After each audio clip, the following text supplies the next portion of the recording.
Although we usually call them vessels, cutter suction dredgers are generally not self-propelled. They are towed to their work site by tugboats. Once in place, the skipper positions the vessel by dropping the main spud pole to prevent the dredger from floating away with the current.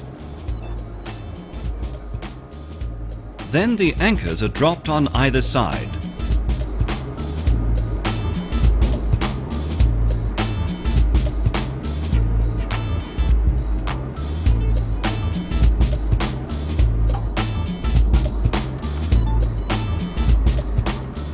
Steel cables run from these anchors towards pulleys at the end of the cutter ladder, and from there along the cutter ladder to winches on deck.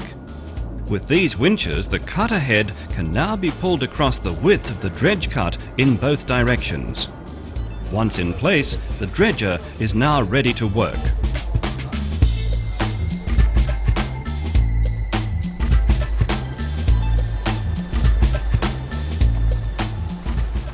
The cutter ladder with the cutter head at the end is lowered to the bottom. The rotating cutter head cuts into the soil to be dredged and is pulled across the bottom horizontally at the same time. The loosened material, along with a large amount of water, is drawn towards the suction mouth by the dredge pumps. The mixture of soil and water is then pumped through a pipeline that runs from the dredger across the water towards the shore. The dredged soil is discharged at a designated dumping area, or, for instance, a reclamation site. There, the water runs away freely, whereas the soil particles settle in the immediate vicinity. Gradually, a heap of dredged material is formed.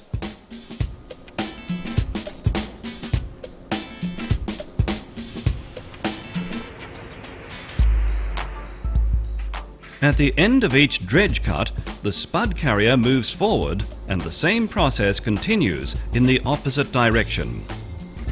This cycle comes to an end when the spud carrier cannot move forward any further.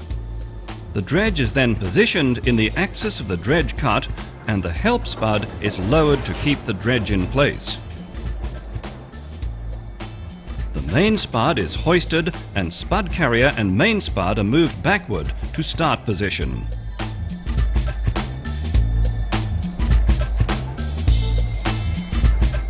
The main spud is dropped, the help spud is hoisted, and a new dredge cycle can start again.